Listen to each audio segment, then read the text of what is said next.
Kryetari i Partisë Demokratike Sali Berisha zhvilloi një konferencë për media. Berisha ka folur për ndalimin e Federica Mogherinit nga autoritetet belge, si pjesë e një hetimi për mashtrim që përfshinte shërbimin evropian të veprimit të jashtëm dhe Kolegjin e Europës. Kryedemokrati u shpreh se Mogherini bashkë me kryeministrin Edi Rama janë të përfshirë në atë që e quajti skandali 17 milionë euro i Kolegjit Evropian në Tiranë.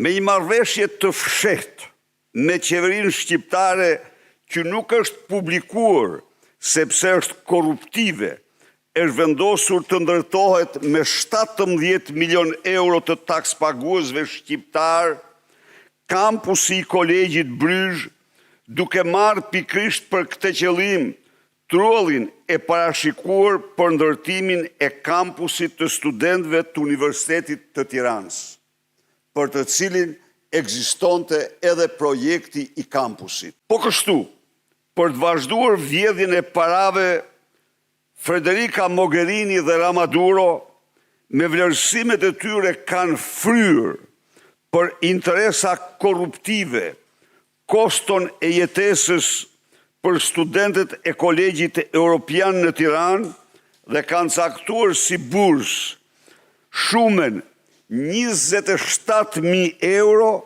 kundrejt 29.000 euro që është kjo shumë për studentët që studojnë në Belgjik në Kolegjin e Bryzhit.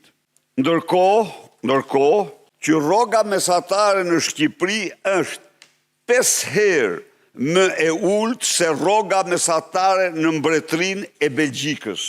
Kryedemokrati është pyetur për zgjedhjen e avokatit të popullit, ku u shpreh se PD ka vendosur të mbështesë disa prej kandidaturave të cilat janë të përcaktuara.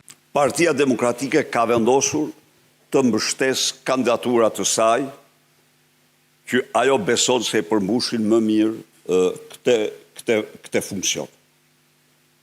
Pra, firmat mund t'jenë dhanë, por ne mbështesim vetëm disa kandidatura, i kemi të përcaktuara, dhe grupi parlamentar do i mësoj sot, të cilat ne besojmë se e kryejnë më mirat detyrë. Berisha foli edhe për protestet e Partisë Demokratike. Kryedemokrati tha se foltorët nuk mund të jenë të përditshme, por do jenë në të gjithë territorin e Shqipërisë.